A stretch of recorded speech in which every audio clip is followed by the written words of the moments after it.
Hello दोस्तों, आप सभी का स्वागत है मेरे YouTube चैनल पे।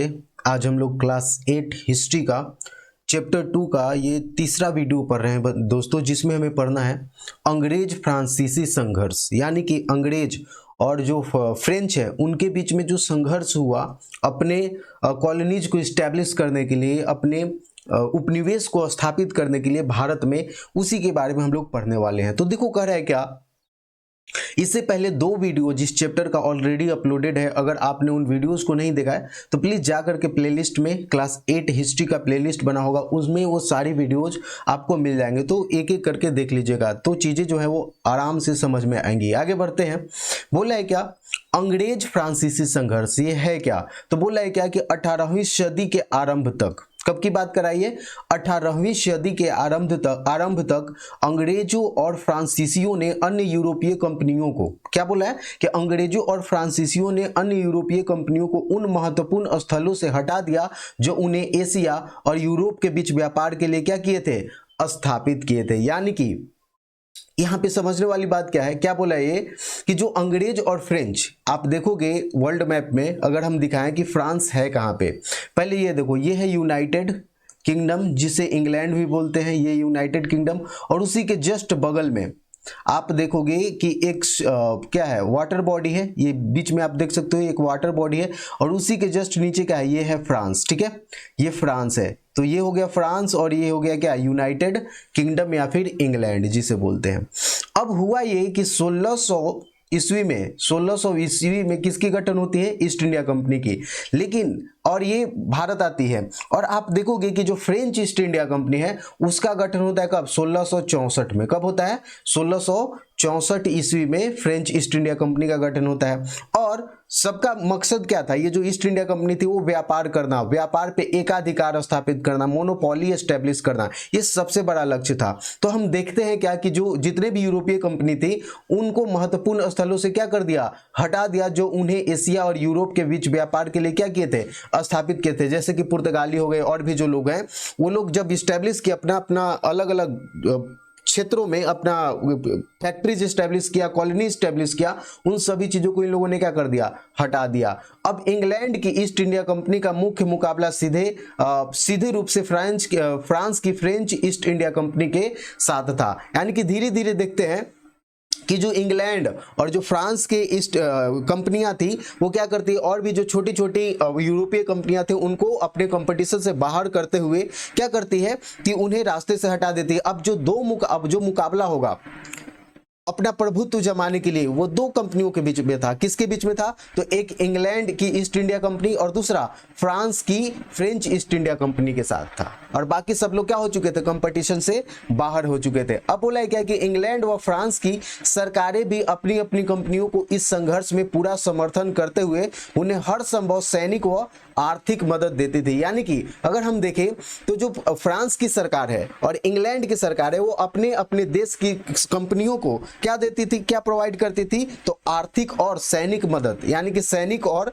आर्थिक दोनों मदद जो है वो प्रोवाइड किया जाता था। यानी कि सैन्य सहायता भी और आर्थिक सहायता भी दिया जाता था। क्या करने के लिए, अपने पकड़ को मजबूत बनाने के लिए। आप देखोगे क्या करा है कि आप जानते हैं कि उस वक्त भारत में मुगल शासन कमजोर हो चुका था और उसकी जगह अनेक छोटे छोटे राज्य क्या थे, अस्तित्व में आ चुके थे। हम देखते हैं, अगर हम आपको दिखाएं मैप पे तो ये पता चलेगा कि 1607 जब क्या बोल सकते हैं कि औरंगजेब की मृत्यु के बाद आप देखोगे कि जो मुगल एम्पायर है वो क्या हो चुका था, कमजोर हो चुका था, बहुत ही वीक हो चुका था। और ये जो मुगल साम्राज्य है वो छोटे छोटे राज्यों में विभक्त हो चुका था। यहाँ पे आप देख सकते हैं ये जो पूरा का पूरा पार्ट है, देखो ये छोटे छोटे राज्यों में, जब पूरे हिस्से में क्या था, मुगल एम्पायर था। और जैसे ही औरंगजेब की मृत्यु होती है वैसे ही मुगल एम्पायर क्या हो जाता है, टूट जाता है छोटे छोटे राज्यों में। जैसे कि ये अवध का रीजन इस्टेब्लिश हो गया, नवाब ऑफ बंगाल जो है वो अपना एक क्षेत्र स्थापित कर लिया। और देखोगे कि ये जो रीजन है वो मुगल का अपना था, मुगल जो एम्पायर था उसका अपना होल्ड था।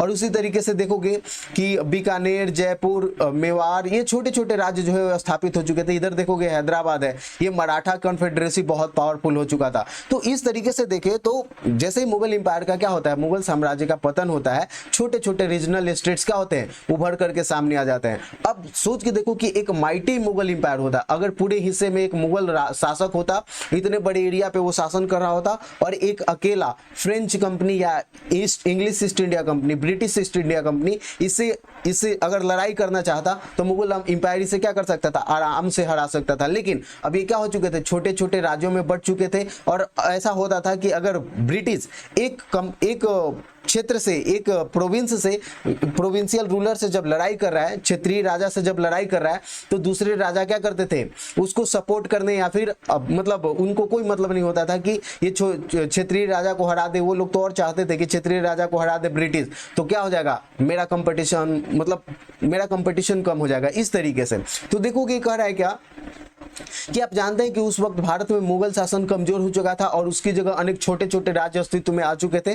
वे ताकतवर नहीं थे, लेकिन हमेशा अपने पड़ोसी राज्यों के साथ क्या करते रहते थे, युद्ध करते रहते थे। यानी कि अगर हम बात करें तो देखोगे कि ये जो अवध है वो मुगल के साथ युद्ध करेगा, या फिर दोनों के बीच में एनिमिटी बनी हुई रहेगी। ये चाहेगा कि अवध कमजोर हो जाए तो बंगाल के ऊपर कब्जा कर ले, और बंगाल का रूलर चाहेगा कि अवध कमजोर हो जाए तो किसके ऊपर कब्जा कर ले, अवध के ऊपर कब्जा कर ले। उसी तरीके से देखोगे मराठा कॉन्फेडरेसी और ये हैदराबाद का जो निजाम है उसके बीच में भी संघर्ष चलते रहता है। तो ये जितने भी छोटे छोटे स्टेट्स है ना, वो आपस में झगड़ा करते रहते थे, युद्ध लड़ा करते थे। और एक तो ऐसे छोटे छोटे स्टेट्स एस्टेब्लिश किए हो तो वो क्या होगा, अपने आप में कमजोर है, और ऊपर से आपस में ही लड़ रहे हो, तो ये क्या है, ये दर्शा रहा है कि आप लोग कमजोर हो गए।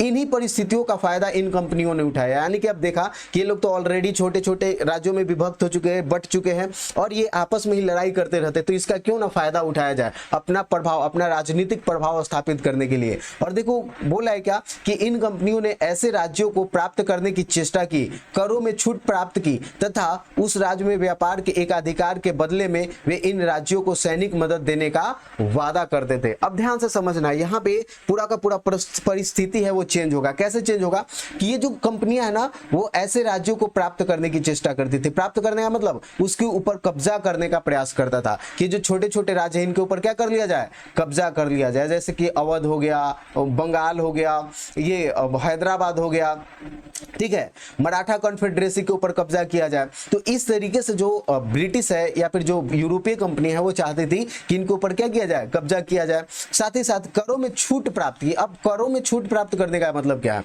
अब ऐसा समझो कि कोई भी बाहरी कंपनी जब व्यापार करने के लिए आएगी, ट्रेड करने के लिए आएगी, तो उसे क्या करना पड़ेगा, जिस भी क्षेत्र में अगर आप ट्रेड करोगे, जैसे मान लो ब्रिटिश ईस्ट इंडिया कंपनी कहां पे आई, बंगाल रीजन में ट्रेड करने के लिए आई, व्यापार करने के लिए आई, तो होता यह है कि जब आप व्यापार करोगे तो क्या करना पड़ेगा, आपको टैक्स देना पड़ता है। यानी कि यहाँ का जो लोकल रूलर है, यहाँ का जो राजा है, उसको आपको क्या देना पड़ता है, टैक्स देना पड़ता है। तो जैसे बंगाल रीजन में अगर मान लो British East India Company trade करने के लिए आई, तो जो बंगाल का नवाब होगा वो क्या करेगा, इससे टैक्स वसूलेगा। यानी कि जो ब्रिटिश ईस्ट इंडिया कंपनी है उसे टैक्स देना पड़ेगा, किसको, बंगाल के नवाब को। अब देखो तो कि ये अच्छा लगेगा, टैक्स देने का मतलब क्या है, एक्स्ट्रा खर्चा। तो ये ब्रिटिश क्या चाहे, जो भी यूरोपीय कंपनियां ये चाहती थी कि हम बंगाल के नवाब या फिर जो भी लोकल रूलर है उसको टैक्स न दे करके उससे क्या ले ले, छूट ले ले, कि हमें टैक्स न देना पड़े और बिना टैक्स का ट्रेड करें, इससे हमें क्या होगा, ज्यादा प्रॉफिट होगा। तो ये भी टैक्स कम देने में, और साथ ही साथ ये प्रॉमिस करते थे जो इंग्लिश ईस्ट इंडिया कंपनी या फिर जो भी यूरोपीय कंपनियां थी, वो क्या चाहती थी कि ये जो लोकल रूलर है उनको ये वादा करती थी कि हम क्या देंगे, आपको मिलिट्री सपोर्ट देंगे। यानी कि जब भी आपका लोकल रूलर पड़ोसी राज्य के साथ युद्ध होगा तो हम आपके सपोर्ट में आ जाएंगे, और सपोर्ट में आएंगे तो उसके बदले हमें क्या कर दीजिए, टैक्स फ्री कर दीजिए, हमारी सैनिक आप उपयोग कर सकते हैं, इस तरीके से। और हम लोग पढ़े भी थे कि उन लोगों के पास सेना कहां से आई, तो वो लोग, हम लोग देखे थे कि वो लोग अलग अलग रीजन में अपना फैक्ट्री स्टैब्लिश करते थे, और उन फैक्ट्रियों को ये रक्षा करने के लिए एक सेना की भी वो लोग स्थापना किए थे, उनका अपना सैनिक हुआ करता था। और वो जो सैनिक होता था वो कैसा होता था, वेल ट्रेंड हो रहा था, बहुत ही बढ़िया तरीके से ट्रेंड क्या हो रहता था कि नंबर में भले ही कम हो, लेकिन जो लोकल रूलर्स थे उनकी सेना के ऊपर ये क्या पड़ते थे, भारी पड़ जाते थे। इसलिए क्या है, एक तरीके से एफिशिएंट मिलिट्री सिस्टम उन लोगों का था। तो इन्हीं चीजों का फायदा उठा करके वो लोग चाहते थे कि हम हम क्या कर लें, इन राज्यों को प्राप्त कर लें। और उस राज्य में व्यापार के एक अधिकार के बदले में राज्यों को क्या देते थे, सैनिक मदद देने की वादा करते थे। ये तो हमने अभी देख लिया। आगे देखो, कह रहा है क्या कि इंग्लैंड की ईस्ट इंडिया कंपनी, बोला है क्या, इंग्लैंड की ईस्ट इंडिया कंपनी ने भारत में कई जगहों जैसे कि सूरत हो गया, मछलीपट्टनम हो गया, हुगली हो गया, पटना हो गया, कासिम बाजार आदि जगहों पर अपनी फैक्ट्री स्थापित की। तो ये आपको याद रखना है कि जो इंग्लैंड की ईस्ट इंडिया कंपनी है, जो इंग्लैंड की ईस्ट इंडिया कंपनी है, वो कौन कौन से क्षेत्रों में अपनी फैक्ट्रियां स्थापित की। तो आपको याद रखना है क्या, सूरत, मछलीपट्टनम, हुगली, पटना, कासिम बाजार, इन क्षेत्रों में जो ब्रिटिश ईस्ट इंडिया कंपनी है वो अपना फैक्ट्री स्टैब्लिश करती है। और आपको पता होगा, अगर मेरे पिछले वीडियो को आपने देखा है तो आपको जरूर पता होगा कि फैक्ट्री का मतलब क्या है, फैक्ट्री स्थापित करने का क्या मतलब है। एक तरीके का गोदाम जो किले बंद होता था, ठीक है, वहां पे सैनिक उसकी रक्षा करते थे उन सामानों की। आगे बढ़ते हैं, बोल रहा है क्या कि प्रायः इन्हीं जगहों के आसपास फ्रांसीसी ईस्ट इंडिया कंपनी की भी फैक्ट्रियां थी। इसके अलावे फ्रांसीसियों ने पूर्वी तट पर चंद्रनगर, बालासोर तथा पश्चिमी तट पर माहे में फैक्ट्रियां स्थापित की थी। फ्रांसीसियों का प्रधान कार्यालय भारत के दक्षिण पूर्वी समुद्र तट पांडिचेरी, वर्तमान पुदुचेरी में था। तो पहले ये समझते हैं कि जो फ्रेंच ईस्ट इंडिया कंपनी है, अगर हम बात करें फ्रेंच ईस्ट इंडिया कंपनी, तो उसका जो फैक्ट्री है ना, ये आप यहाँ पे देख सकते हो, ये है फ्रेंच ईस्ट इंडिया कंपनी। ये देख सकते हो यहाँ पे फ्रेंच ईस्ट इंडिया कंपनी, तो एफ से लिखा होगा। तो देखो, तो फ्रेंच ईस्ट इंडिया कंपनी का फैक्ट्री कहाँ कहाँ पे है, तो ये देखो, तो कोलकाता में ईस्ट इंडिया कंपनी का। देखो कैसे कंपटीशन होगा, दोनों के बीच में कैसे युद्ध हो जाएगा, झगड़े कैसे हो जाएंगे, इसको समझना। तो देखो, तो यहीं पे इसी जगह पे French English east India company का फैक्ट्री, और इसी रीजन में आप देखो तो फ्रेंच ईस्ट इंडिया कंपनी का फैक्ट्री एफ दिखाई दे रहा है ना, बालासोर में। तो कोलकाता में किसका फैक्ट्री है, कोलकाता में किसने फैक्ट्री अपना स्टैब्लिश किया, तो अंग्रेजों ने स्टैब्लिश किया। और बालासोर उसके जस्ट बगल उड़ीसा के पास, बालासोर में आप देखोगे तो बालासोर में किसका फैक्ट्री स्टैब्लिश्ड है, तो फ्रांस का फैक्ट्री स्टैब्लिश है। उसी तरीके से देखो तो हुगली में ईस्ट इंडिया कंपनी की फैक्ट्री है, और यहीं पे देखो तो चंद्रनगर में किसकी फैक्ट्री है, फ्रेंच ईस्ट इंडिया कंपनी है। तो दोनों और एक दूसरे के क्या होंगे, प्रतिद्वंदी होंगे। तो ये रीजन बनेगा क्या करने का, झगड़ा करने का। और बात बोला है क्या कि जो फ्रेंच ईस्ट इंडिया कंपनी, उसका मुख्य हेडक्वार्टर जो है वो कहां हुआ करता था, पौंडीचेरी। यहाँ पे आप देख सकते हो, यही ये है पौंडीचेरी। तो इस रीजन में क्या था, फ्रेंच ईस्ट इंडिया कंपनी का हेडक्वार्टर हुआ करता था। ठीक है, आगे बढ़ते हैं। और इसी के जस्ट बगल में देखो तो चेन्नई, जिसे मद्रास बोलते हैं, क्या बोलते थे पहले, मद्रास बोलते थे। तो मद्रास का नाम अब क्या हो गया है, चेन्नई हो गया। लेकिन इस जगह पे देखो तो किसका फैक्ट्री है, ये है ईस्ट इंडिया कंपनी का फैक्ट्री। देख रहे हो, मतलब क्या है कि संघर्ष तो होगा ही होगा, दोनों एक दूसरे के कंपटीटर हैं और दोनों की फैक्ट्री आसपास में ही है। तो बोला है क्या, उस प्रदेश में, तो बोला है क्या कि फ्रांसीसियों का प्रधान कार्यालय भारत के दक्षिण पूर्वी तट पर पौंडीचेरी, वर्तमान पुदुचेरी में था। उस प्रदेश में अंग्रेजों का प्रमुख केंद्र सेंट फोर्ट जॉर्ज यानी कि मद्रास में था। अभी हमने आपको दिखाया कि मद्रास कहाँ पे है।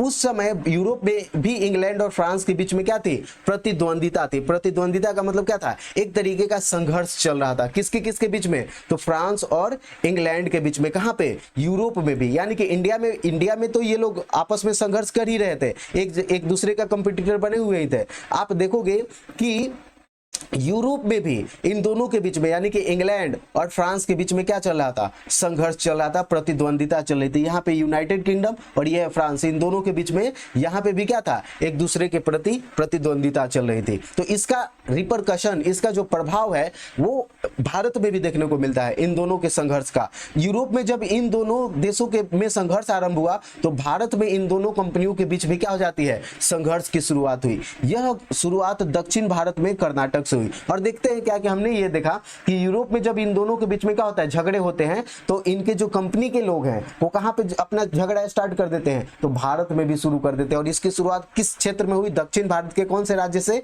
तो कर्नाटक से हुई। कहां से हुई थी, कर्नाटक। और कर्नाटक मुगल साम्राज्य का क्या था, एक सूबा था जो लगभग स्वतंत्र हो चुका था। और अगर हम बात करें कि कर्नाटक का क्या इंपॉर्टेंस है, तो देखते हैं कि कर्नाटक जो था वो मुगल एम्पायर का एक सूबा था, एक क्षेत्र था, जो कि इस समय तक धीरे धीरे क्या हो चुका था, लगभग स्वतंत्र हो चुका था। क्योंकि इस समय मुगल एम्पायर क्या हो चुका था, वीक हो चुका था। मुगल साम्राज्य का इतना कंट्रोल नहीं था किसके ऊपर, कर्नाटक के ऊपर। अब देखो होता क्या है कि फ्रांसीसी कंपनी का मुख्य कार्यालय इनकी सीमा के काफी करीब था। 1740 के आसपास कर्नाटक के नवाब ने यह देखकर कि उसके सूबे में फ्रांसीसियों की शक्ति बढ़ती जा रही है, उनके खिलाफ एक सेना भेजी। अब देखो यहां पे इस रीजन में देखो, अगर हम बात करें मैप पे, तो ये समझ में आएगा कि जो पुदुचेरी है और कार्नेटिक जो रीजन है, यहाँ पे देखो ऐसे, ये जो कार्नेटिक रीजन है पूरा का पूरा, ये जो कर्नाटक वाला रीजन है, कार्नेटिक रीजन, ये कार्नेटिक रीजन के नाम से जाना जाता था, और यहीं पे है चेन्नई।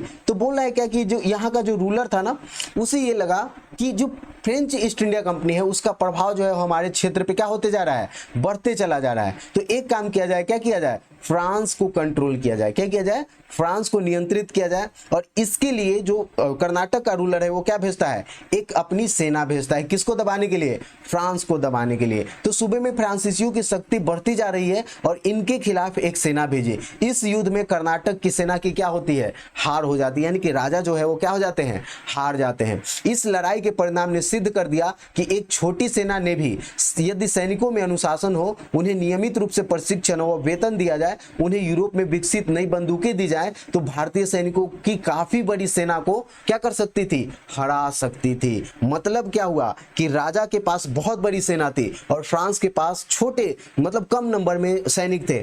फिर भी जो कम नंबर वाले सैनिक है, जो फ्रांस के जो सैनिक थे, वो राजा के बहुत बड़े संख्या में सैनिकों की क्या कर देते हैं, हरा देते हैं और उसके ऊपर विजय प्राप्त करते हैं। इससे ये सिद्ध हो जाता है कि अगर आपके पास सैनिक की संख्या कम है लेकिन उसको अच्छे तरीके से ट्रेंड किया जाए, उसे अच्छी ये हथियार दिया जाए, तो और उनमें अगर अनुशासन है तो क्या कर सकते हैं आप, बड़े से बड़े संख्या में सैनिकों को हराया जा सकता है। एक मतलब एक तरीके से देखा जाए तो यूरोपीय कंपनियों का इस युद्ध को जीतने के बाद मोराल जो है, उसका जो मोराल है वो क्या होता है, बहुत ही ज्यादा बूस्ट होता है। वो अपने आप को ये फील करने लगते हैं कि अब कोई भी युद्ध को हम क्या कर सकते हैं, जीत सकते हैं, हम अपने सैनिकों को अच्छे तरीके से ट्रेंड करें। तो अब देखो होता यह है कि सन 1750 के आसपास कर्नाटक में उत्तराधिकार का संघर्ष शुरू होता है। अब ये उत्तराधिकार का मतलब क्या है कि कर्नाटक की गद्दी पे कौन रूलर बनेगा, ये कहलाता है क्या, मतलब एक राजा के बाद दूसरा कौन राजा बनेगा, ये जो होता है उसे क्या बोलते हैं, उत्तराधिकार बोलते हैं।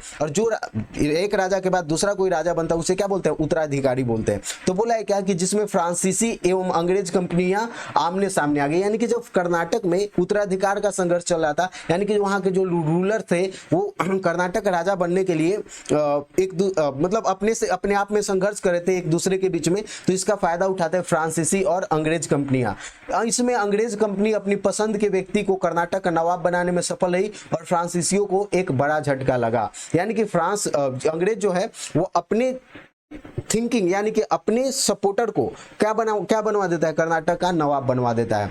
अब देखो अंग्रेज और बंगाल के बारे में बात करते हैं। तो कर्नाटक के बाद संघर्ष का क्षेत्र दक्षिण से उत्तर पूर्व की ओर बंगाल में स्थानांतरित हो गया। यानी कि पहले अगर हम देखें तो ये जो फ्रांस और इंग्लैंड के बीच में जो संघर्ष चल रहा था वो ये इस रीजन में चल रहा था। अब हम देखें तो जो ब्रिटिश का जो संघर्ष है वो कहां पे आता है, ये बंगाल वाले रीजन में, यहाँ पे इस जगह पे। अब देखो कह रहा है क्या कि बंगाल में अंग्रेजों ने कलकत्ता में अपनी फैक्ट्री स्थापित कर रखी थी। बंगाल मुगल साम्राज्य की एक धनी प्रांत था, इसमें आधुनिक बिहार और उड़ीसा भी शामिल थे। मुगलों की केंद्रीय सत्ता की कमजोरियों का लाभ उठाते हुए बंगाल के दीवान, जिसका नाम क्या था, मुर्शिद कुली खान ने अपने को एक स्वतंत्र शासक घोषित कर लिया था। तो आपको ये याद रखना है कि मुर्शिद कुली खान कौन था, बंगाल का नवाब था। और बंगाल का जो दीवान था, जिसे बोलते हैं नवाब या फिर दीवान बोलते हैं, तो बोला गया कि जो मुर्शिद कुली खान था वो अपने आप को क्या घोषित कर लिया था, स्वतंत्र घोषित कर लिया था। वैसे वे मुगल बादशाह को नियमित रूप से राजस्व भेजते रहे।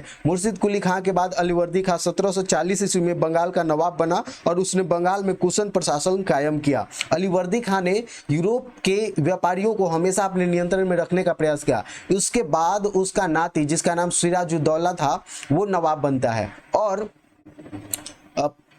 सिराजुद्दौला के नवाब बनने पर उसके परिवार के सदस्यों के बीच साजिश और झगड़े शुरू हो गए। इन साजिशों ने ईस्ट इंडिया कंपनी को बंगाल में हस्तक्षेप करने का क्या दिया, अवसर प्रदान किया। तो यहाँ पे ये समझने वाली बात है कि जैसे देखो ये पूरे क्षेत्र पे किसका शासन था, मुगलों का शासन था। लेकिन जैसे ही मुगल इंपायर क्या होता है, वीक होता है, मुगल जो राजा है वो कमजोर होते हैं, तो इन क्षेत्रों से क्या होने लगता है, पकड़ ढीला होने लगता है।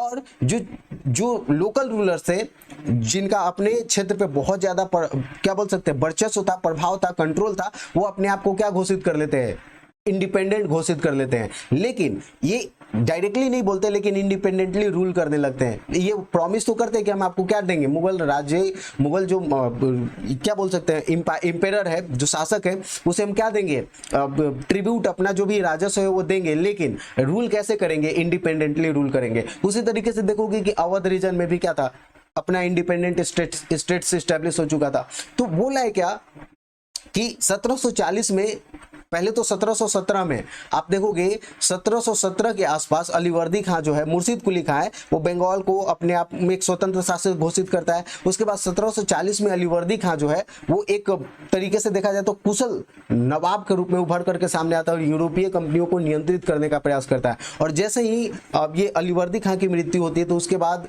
अगला जो रूलर बनता है, नवाब बनता है, वो सिराजुद्दौला था। और सिराजुद्दौला बेटा ना होकर के, पोता ना होकर के नाती था। तो इसी बात को लेकर के उसके परिवार में क्या हो जाते हैं, झगड़े शुरू हो जाते हैं कि एक राजा के बाद, एक नवाब के बाद दूसरा नवाब उसके बेटे को होना चाहिए, पोते को होना चाहिए, न कि नाती को होना चाहिए। और इसी चीज को देखते हुए जबकि ये जो अलीवर्दी खां है वो अपने नाती को बना देता है नवाब, इस बात को देख करके उसके फैमिली में क्या हो जाता है, झगड़े शुरू हो जाते हैं।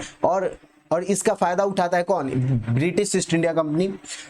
इस चीज का फायदा उठा करके हस्तक्षेप करने का उसे अवसर मिल जाता है। अब देखो उस समय का बंगाल कैसा था, तो बोला है क्या कि एक अंग्रेज इतिहास लेखक जिसका नाम है क्या, एस.सी. हिल, क्या नाम है उसे, एस.सी. हिल, उस समय बंगाल के किसानों के बारे में लिखता है कि 18वीं सदी के बंगाल में के मध्य में बंगाल के किसानों की हालत उस समय कि फ्रांस या जर्मनी के किसानों की हालत से बढ़कर थी। यदि उस समय के शहरों की हालत पर नजर डाली जाए तो बंगाल के राजधानी मुर्शिदाबाद के बारे में स्वयं प्रसिद्ध अंग्रेज सेनापति क्लाइव लिखता है, क्या लिखता है कि मुर्शिदाबाद का शहर उतना ही लंबा चौड़ा, आबाद और धनवान है जितना कि लंदन का शहर।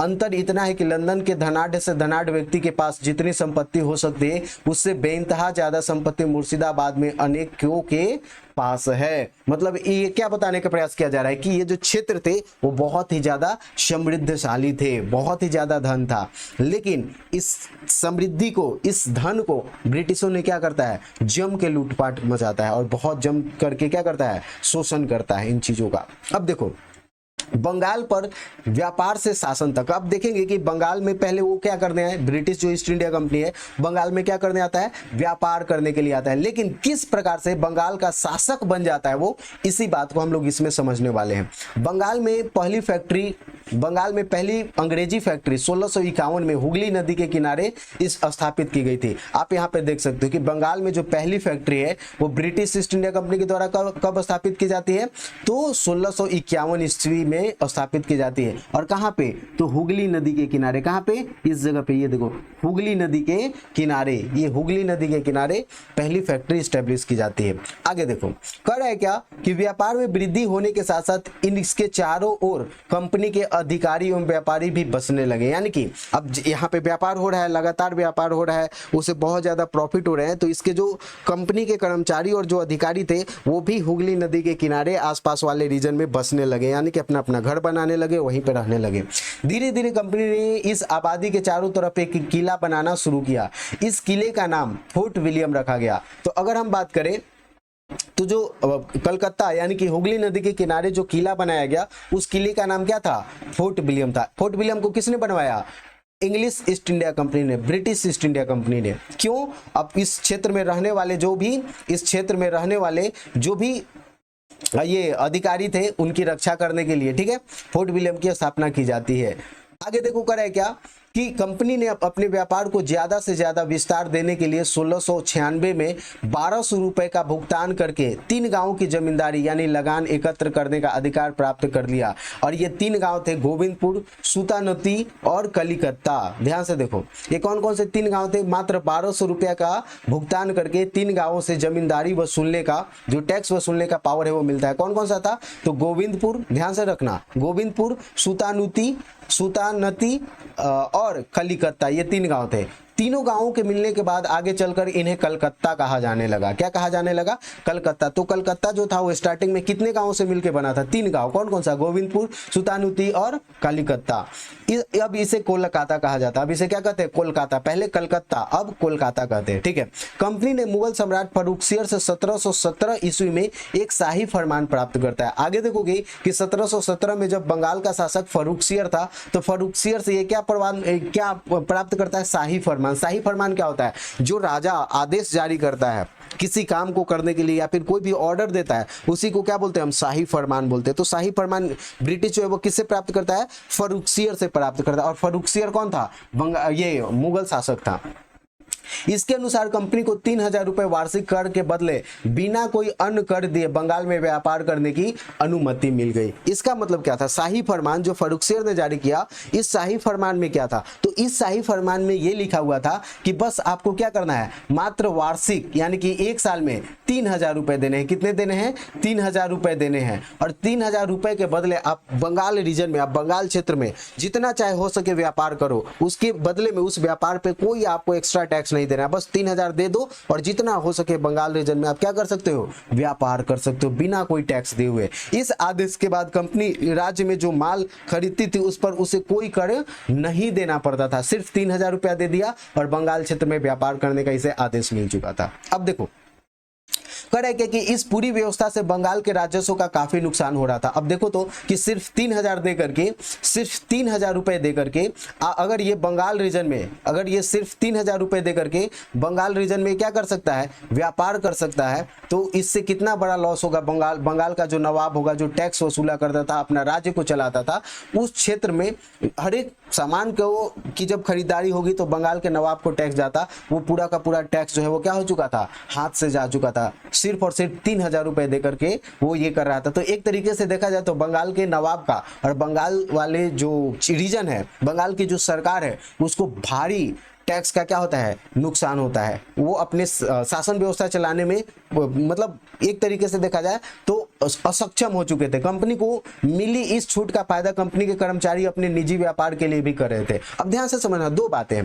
पहला, अगर शाही फरमान के द्वारा, फर्रुखसियर के द्वारा जो 1717 में शाही फरमान जारी किया गया, इस शाही फरमान से छूट किसे मिला था? कंपनी को मिला था। किसे मिला था? कंपनी को मिला था छूट शाही फरमान के द्वारा कि आपको टैक्स नहीं देना है। लेकिन इस कंपनी में काम करने वाले जो कर्मचारी होते थे वो भी क्या करते थे? बिना कोई टैक्स दिए हुए व्यापार करते थे, अपना प्राइवेट व्यापार करते थे बिना कोई टैक्स दिए हुए। किसके नाम पे? कंपनी के नाम पे। तो एक तरीके से देखा जाए सिर्फ छूट किसके लिए था? कंपनी के लिए था। न कि कंपनी के कर्मचारी अगर व्यापार करेंगे तो उन्हें छूट मिलेगा। कंपनी के कर्मचारी अगर व्यापार करेंगे तो उन्हें टैक्स देना पड़ेगा, लेकिन कंपनी के कर्मचारी टैक्स नहीं देते थे। तो इस तरीके से देखा जाए तो क्या हो रहा था? डबल नुकसान हो रहा था। बंगाल के नवाब सिराजुद्दौला को यह व्यवस्था जो है वो पसंद नहीं आई। उसने कंपनी को बिना शुल्क व्यापार करने से मना कर दिया। कहा कि नहीं नहीं नहीं, ये नहीं चलेगा। आप सिर्फ 3,000 रुपए दे करके और जो भी है खूब व्यापार कर रहे हो बिना कोई टैक्स दिए हुए, तो ये नहीं चलेगा, आपको टैक्स देना पड़ेगा। उसने कंपनी पर धोखाधड़ी का आरोप लगाते हुए उसकी किलेबंदी के विस्तार पर रोक लगा दी। अब देखो जो किला बन रहा था ना फोर्ट विलियम के किलेबंदी पे जो है वो सिराजुद्दौला क्या कर देता है? रोक लगा देता है। कहता है कि नहीं, ये किलेबंदी बंद करो।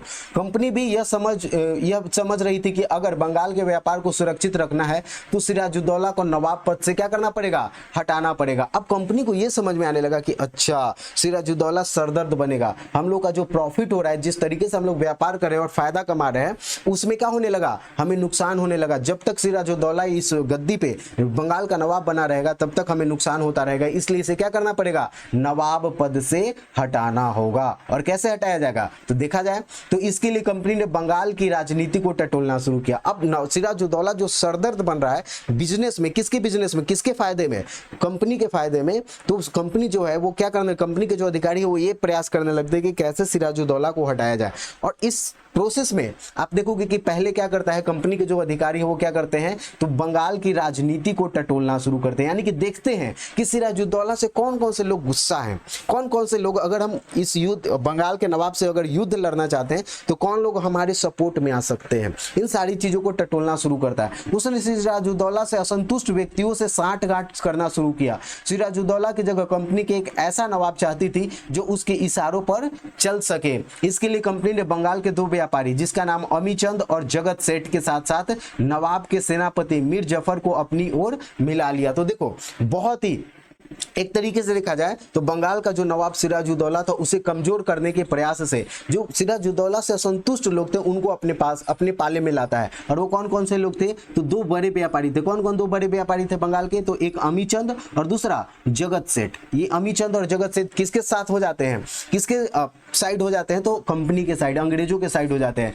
और दूसरा आप देखोगे कि जो राजा का सेनापति सिराजुद्दौला को जो सेनापति जिसका नाम क्या था? मीर जाफर, उसको भी अपने साथ मिला लेता है। सोच के देखो तो कि एक राजा का सेनापति, अगर राजा युद्ध करने जाए तो उसका सेनापति उसकी सेना को लीड करेगा, नेतृत्व करेगा, और वही व्यक्ति अगर उसके दुश्मन से मिल जाए तो राजा को कितना बड़ा हार होने वाला है, ये आप यहीं से अंदाजा लगा सकते हैं। तो बोला है क्या कि सेठ के साथ साथ सेनापति जो मीर जाफर था उसको अपनी ओर मिला लिया। कंपनी का प्रयास था कि सिराजुद्दौला के असंतुष्टों में से किसी को नवाब बना दिया जाए, यानी कि जो असंतुष्ट लोग हैं उन्हीं में से किसी एक को क्या बना दिया जाए? नवाब बना दिया जाए। जवाब में सिराजुद्दौला ने अपने करीब 30,000 सिपाहियों के साथ कासिम बाजार में स्थित इंग्लिश फैक्ट्री पर हमला बोल दिया। कंपनी की सेना का नेतृत्व रॉबर्ट क्लाइव कर रहा था। अंततः जून 1757 में मुर्शिदाबाद के पास पलासी में युद्ध हुआ और इस युद्ध में नवाब की सेना क्या हो गई? हार गई। क्योंकि आपको पता है, क्योंकि आपका जो सेनापति है वही आपके साथ क्या कर चुका है? गद्दारी कर चुका है, धोखा कर चुका है। और वो व्यक्ति कौन था? मीर जाफर था। किससे गद्दारी किया? सिराजुद्दौला से। और इस युद्ध में सिराजुद्दौला मारा गया। सिराजुद्दौला की क्या हो गई? मृत्यु हो गई। सिराजुद्दौला मारा गया और मीर जाफर को बंगाल का नवाब बना दिया गया। यानी कि जैसे ही सिराजुद्दौला मारा जाता है, बंगाल का नवाब किसे बनाया जाता है? मीर जाफर, जिसने गद्दारी किया था, धोखा किया था। किससे? अपने राजा, अपने नवाब सिराजुद्दौला से। इस लड़ाई के साथ भारत में कंपनी की सत्ता की स्थापना की शुरुआत होती है और इसे क्या बोलते हैं? प्लासी का युद्ध बोलते हैं। और प्लासी का युद्ध कब हुआ था? जून 1757 में हुआ था। ये आपको याद रखना है, बहुत ही इंपॉर्टेंट पॉइंट है कि प्लासी का जो युद्ध था वो कब हुआ था? जून 1757 में हुआ था। अब देखो इन्हें भी जाने क्या है, प्लासी का असली नाम फलासी था, जिसे अंग्रेजों ने बिगाड़ कर पलासी कर दिया।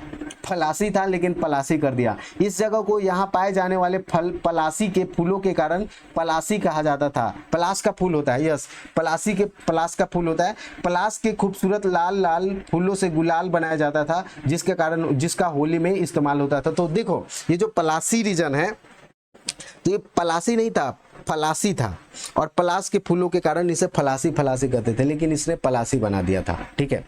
अब देखो 1 जनवरी 1759 को इंग्लैंड के, ध्यान से समझना, 1 जनवरी 1759 को इंग्लैंड के प्रधानमंत्री विलियम पिट के नाम क्लाइव ने यह पत्र लिखा। और क्या लिखा कि अंग्रेज फौज की कामयाबी के जरिए एक महान क्रांति इस देश में की जा चुकी है। उस क्रांति के बाद एक संधि की गई है जिससे कंपनी को बड़े जबरदस्त फायदे हुए। मुझे मालूम है कि इन सब बातों की तरफ एक हद तक अंग्रेज कौम का ध्यान आकर्षित हो चुका है, किंतु मौका मिलने पर उस कंपनी इस तरह के प्रयत्नों में लगी रहेगी जो उसके आजकल के इतने बड़े इलाके और आगे के जबरदस्त संभावनाओं दोनों के अनुरूप हो। मैंने कंपनी को अत्यंत जोरदार शब्दों में इस बात की जरूरत दर्शा दी है कि उन्हें इतनी सेना हिंदुस्तान भेज देनी चाहिए और बराबर हिंदुस्तान में रखनी चाहिए, जिससे वो अपने उस समय के धन और इलाके को और बढ़ाने के सबसे पहले मौके से फायदा उठा सके। 2 साल की मेहनत और तजुर्बे से मैंने देश की हुकूमत के बारे में और यहाँ के लोगों के स्वभाव के बारे में जो परिपक्व ज्ञान प्राप्त किया है, उससे मैं साहस के साथ कह सकता हूँ कि इस तरह का मौका जल्द ही फिर आने वाला है। यानी कि ये रॉबर्ट क्लाइव जो है अपने देश के राजा के पास ये पत्र लिख करके बताता है कि देखिए हमने ये काम कर दिया, कंपनी को ये फायदा हुआ, और यहाँ के जो लोग हैं उनके नेचर को समझते हुए मुझे ऐसा लग रहा है कि ये जो मौका हमें प्लासी में अपने मन मुताबिक नवाब इस्टेब्लिश करने का, यानी कि यहाँ की शासन व्यवस्था पे जो कंट्रोल हमने प्राप्त किया, ये मौका हमें फिर आने वाला है। और ये आगे देखोगे 1764 में बक्सर का युद्ध होता है और उस युद्ध में देखोगे कि इंग्लिश ईस्ट इंडिया कंपनी का एक तरीके से लॉटरी लग जाती है और आप देखोगे कि पूरे बंगाल रीजन से उसे राजस्व वसूलने का, टैक्स वसूल करने का उसे मौका मिल जाता है। तो ये जो बात बोला था सही बोल रहा था कि यहाँ के लोगों के नेचर को देखते हुए हमें ऐसा लग रहा है कि फिर मौका जल्द ही आने वाला है।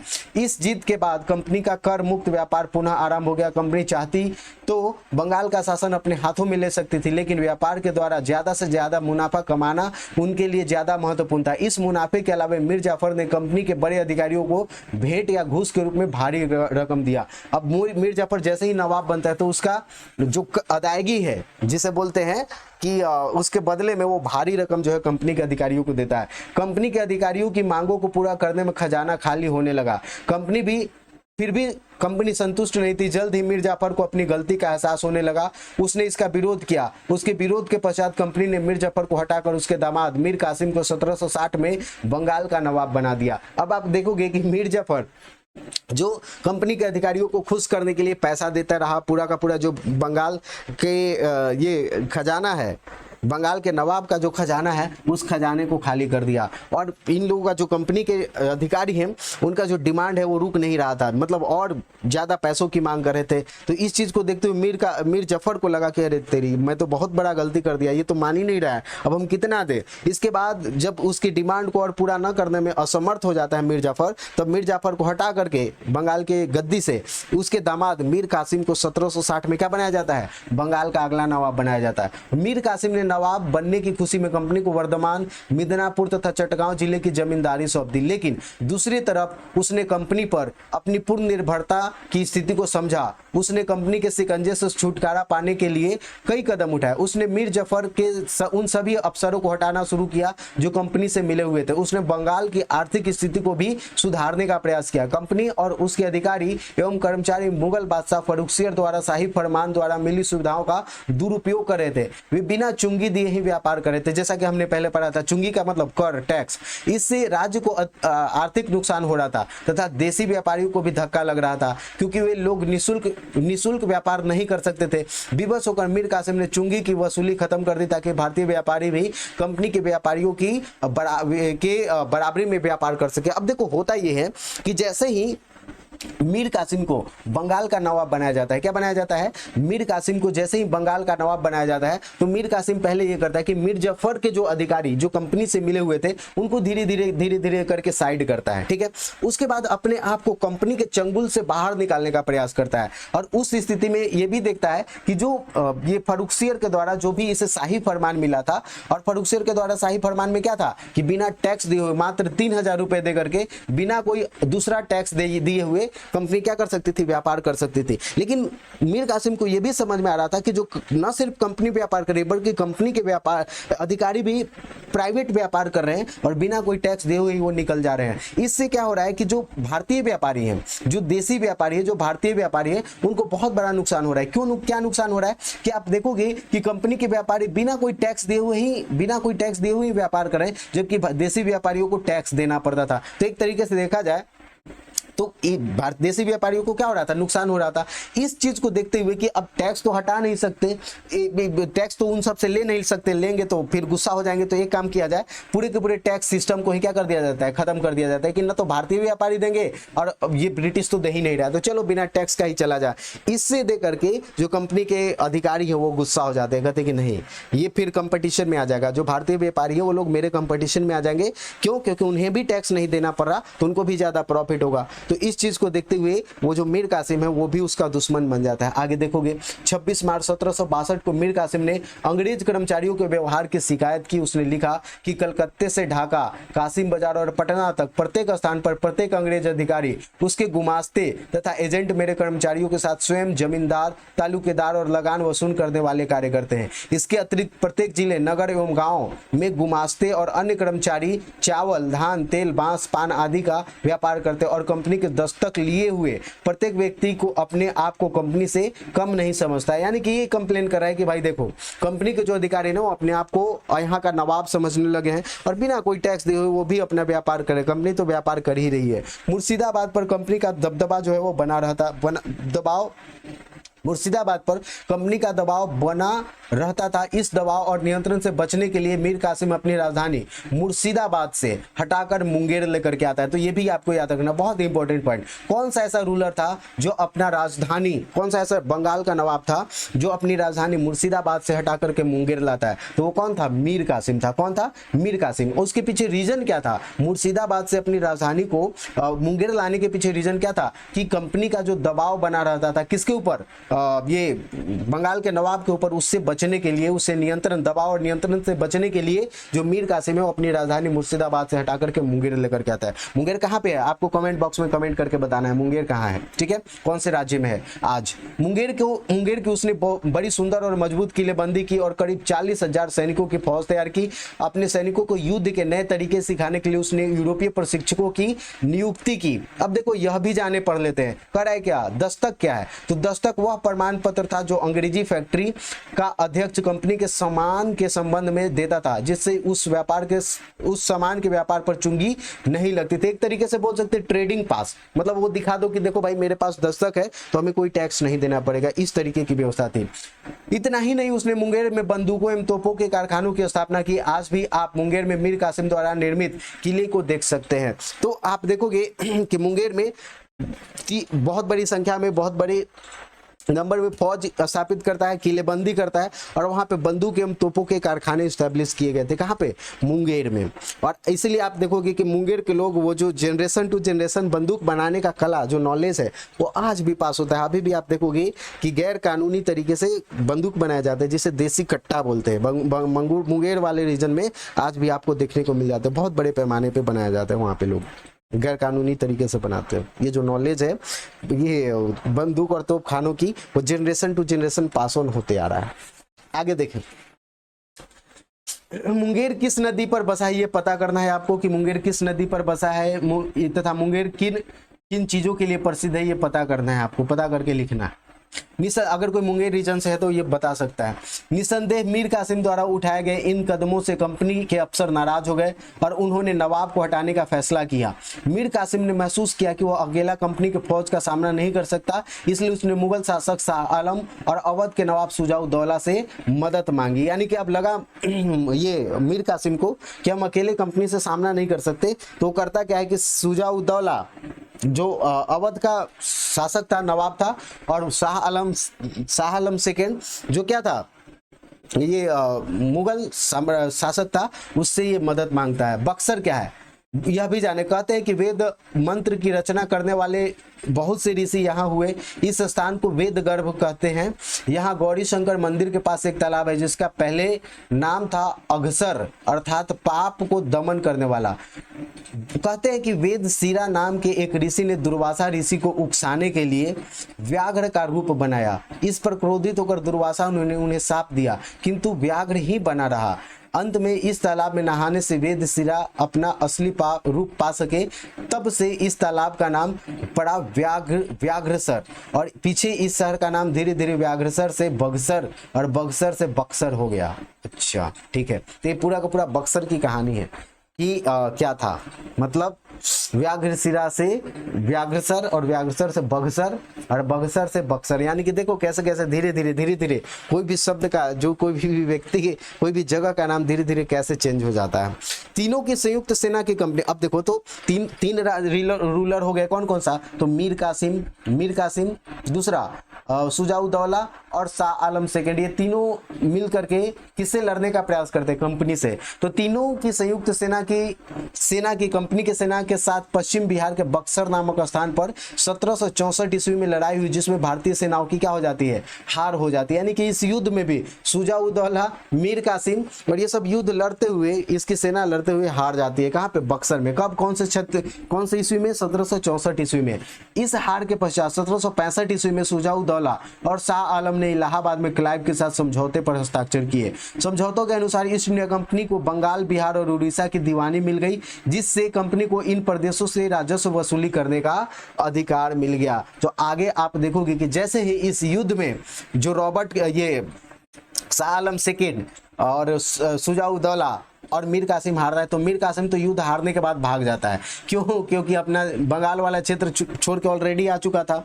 उसके बाद देखोगे जो शुजा-उद-दौला जो अवध रीजन पे रूल कर रहा था वो फंस जाता है अपने लोभ में कि हम जाएंगे तो अगर मीर कासिम हारता है तो हम पूरे बंगाल वाले रीजन को कब्जा कर लेंगे, कंपनी को भी हरा देंगे, ऐसा सोच के चला था शुजा-उद-दौला। लेकिन उल्टा पड़ जाता है। इस युद्ध में हारने के बाद शुजा-उद-दौला को एक संधि करना पड़ता है, संधि समझौते पत्र पे हस्ताक्षर करना पड़ता है, और एक तरीके से तो ये हुआ, इसको भी लॉस होता है। दूसरा जो शाह आलम सेकंड है, शाह आलम द्वितीय जो है उसे क्या बोलते हैं, ये साइन करना पड़ता है इलाहाबाद में, जो समझौता पत्र उस पर साइन करता है कि जो बंगाल, बिहार और उड़ीसा का क्षेत्र है यहाँ से दीवानी राइट, मतलब दीवानी राइट करने का मतलब क्या है, दीवानी अधिकार करने का मतलब ये हुआ टैक्स वसूल करने का अधिकार मिल जाता है, राजस्व वसूली का अधिकार मिल जाता है। यानी कि अब बंगाल, बिहार और उड़ीसा से कंपनी क्या कर सकती थी, टैक्स वसूल कर सकती थी। जबकि इससे पहले टैक्स वसूल करने का अधिकार किसका था, उस क्षेत्र के जो रूलर थे, उस क्षेत्र के जो नवाब थे, उसी को टैक्स वसूल करने का अधिकार था। तो यहाँ से आप देखते हैं इस तरह कंपनी के बहुत ही महत्वपूर्ण उद्देश्य की पूर्ति हो गई। और वो उद्देश्य क्या था, टैक्स वसूलना, टैक्स की प्राप्ति करना। 18वीं सदी के शुरुआत से ही भारत के साथ कंपनी का व्यापार बढ़ता जा रहा था, लेकिन उसे भारत से चीजें खरीदने के लिए अपने देश से लाए गए सोने चांदी का इस्तेमाल करना पड़ता था। इससे इंग्लैंड में सोने और चांदी की कमी होने लगी थी एवं पूरे इंग्लैंड में इसका विरोध होने लगा था। यहाँ तक कि वहां की सरकार ने भी कंपनी को किसी और विकल्प की तलाश करने का आदेश दिया था। बंगाल की दीवानी हासिल करना कंपनी के लिए एक महत्वपूर्ण विकल्प के रूप में उभरा। इससे होने वाले मुनाफे से वे भारत में सामान खरीदकर इंग्लैंड भेज सकते थे और उन्हें चांदी लाने की आवश्यकता नहीं रह गई। इस तरह अब बगैर अपना कोई पैसा लगाए भारत के लोगों से ही पैसा वसूल कर भारत का ही सामान, अपने सामान सस्ते में खरीद कर यूरोप भेज सकते थे और मुनाफा कमा सकते थे। प्लासी युद्ध की विजय के बाद अगर वे चाहते तो यहाँ के नवाब बन सकते थे, लेकिन उन्होंने ऐसा नहीं किया। भारत शासन चलाने के पचड़े से बचकर उन्होंने व्यापार करना और धन कमाने का सिलसिला जारी रखा, और बंगाल विजय के पश्चात वे भारत के एक महत्वपूर्ण राजनीतिक शक्ति के रूप में उभरे और धीरे धीरे पूरे भारत के आर्थिक संसाधनों पर अपना कब्जा जमाने में के प्रयास में लग गए। तो इस तरीके से पूरा का पूरा जो है वो चीजें आगे बढ़ती है। बंगाल के कंपनी ने भारत के अन्य राज्यों पर कब्जा जमाने के लिए लड़ाई के साथ साथ विभिन्न राजनीतिक, आर्थिक और कूटनीतिक साधनों को अपनाया। ज्यादातर राज्य कंपनी की सैनिक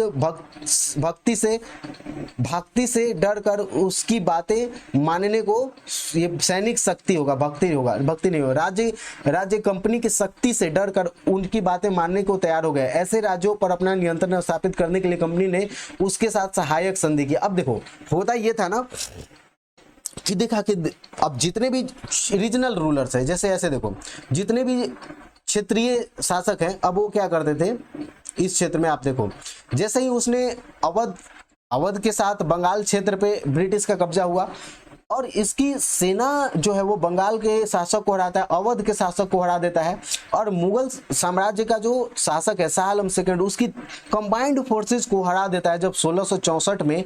तो जो क्षेत्रीय राजा थे, जो क्षेत्रीय छोटे छोटे राजा थे, उनको ऐसा लगा कि अच्छा अगर मतलब डायरेक्ट हम ब्रिटिश से फाइट करेंगे तो क्या हो जाएंगे, युद्ध में हार जाएंगे। तो एक काम करो, अगर ब्रिटिश उन्हें डराता था तो कहते थे कि ठीक है सर, जो भी आप बोलना चाहते हैं हम मानने के लिए तैयार है। और उसके लिए कहा कि रुको तुम्हारे लिए एक व्यवस्था है, और उसे क्या बोलते थे हम, सहायक संधि। ये क्या था, सहायक संधि। सहायक संधि क्या था, सहायक संधि की एक व्यवस्था लाया गया ब्रिटिश के द्वारा। वो क्या था सहायक संधि, इसको पहले समझते हैं। तो कह रहा है क्या कि सहायक संधि, इसके अंतर्गत भारतीय शासकों को अपने क्षेत्र में कंपनी की फौज रखनी पड़ती थी। मतलब क्या हुआ कि अगर कोई भी रूलर, जैसे एग्जांपल के तौर पे देखो, अगर हैदराबाद का निजाम, हैदराबाद का शासक अगर सहायक संधि को एक्सेप्ट कर लेता है ब्रिटिश से युद्ध न करके बोलता है कि जी आप डायरेक्ट हमें सहायक संधि में ही ले लीजिए, तो सहायक संधि के साथ क्या होता था कि ये एक्सेप्ट करेगा, हैदराबाद का जो रूलर है वो एक्सेप्ट करेगा क्या कि ब्रिटिश की जो सेना है वो उसके कोर्ट में रहेगी, उसके दरबार में रहेगी, उसके राजधानी में रहेगी। यानी कि और इसका जो खर्चा है, ये जो क्या बोलते हैं ब्रिटिश सेना है, उसका जो वेतन है, जो पैसा है, सैलरी, वो कौन देगा, हैदराबाद के शासक देंगे। और जब भी जरूरत पड़े। अब देखो कर है क्या कि इसके अंतर्गत भारतीय शासकों को अपने क्षेत्र में कंपनी की फौज रखनी पड़ती थी, इसका खर्च भी उन्हें ही देना पड़ता था, यानी भारतीय शासक को देना पड़ता था। अगर कोई शासक खर्च की रकम अदा करने में अपनी लाचारी दिखाता था तो जुर्माने के तौर पर कंपनी उसके इलाके को अपने कब्जे में ले लेती थी। सहायक संधि को स्वीकार करने वाला पहला शासक हैदराबाद का निजाम, याद रखना, सहायक संधि को एक्सेप्ट करने वाला पहला शासक कौन था? हैदराबाद का निजाम। और दूसरा शासक कौन था? अवध का नवाब। तो आपको याद रखना है कि सहायक संधि को स्वीकार करने वाला पहला शासक कौन था? हैदराबाद का निजाम। और दूसरा शासक कौन था? अवध का नवाब। यहां पे आप देख सकते हैं ये हैदराबाद का निजाम और दूसरा ये अवध का नवाब। आगे कर रहा है क्या कि इन दोनों शासकों ने को अपने राज्यों में कुछ हिस्से कंपनी को देने पड़ते थे। इसके अलावा भारतीय शासकों को अपने राज्य में एक अंग्रेज अधिकारी भी रखना पड़ता था। इस अधिकारी को रेजिडेंट कहा जाता था। मतलब क्या हुआ कि सेना रहेगा, एक अंग्रेज अधिकारी आपके ये बोल सकते हैं क्या कुछ हिस्से। इसके अलावा भारतीय अपने राज्य में एक ब्रिटिश रेजिडेंट को भी रखना पड़ता था। रेजिडेंट के माध्यम से कंपनी इन राज्यों के अंदरूनी मामलों पर नजर रखती थी कि आपके राज्य में क्या चल रहा है, आपकी पॉलिटिक्स की क्या स्थिति है, राजा का क्या स्थिति है, राजा खा रहे हैं कि नहीं खा रहे हैं, राजा का किसके साथ युद्ध होने वाला है, कौन से शासक के साथ इनकी बातें चल रही है, किसके साथ इनकी मित्रता चल रही है, किनके साथ इनकी दुश्मनी चल रही है, वो सारी चीजों के ऊपर नजर रखने के लिए एक रेजिडेंट अपॉइंट करता था। देखो कितना बड़ा दिमाग लगा रहा है।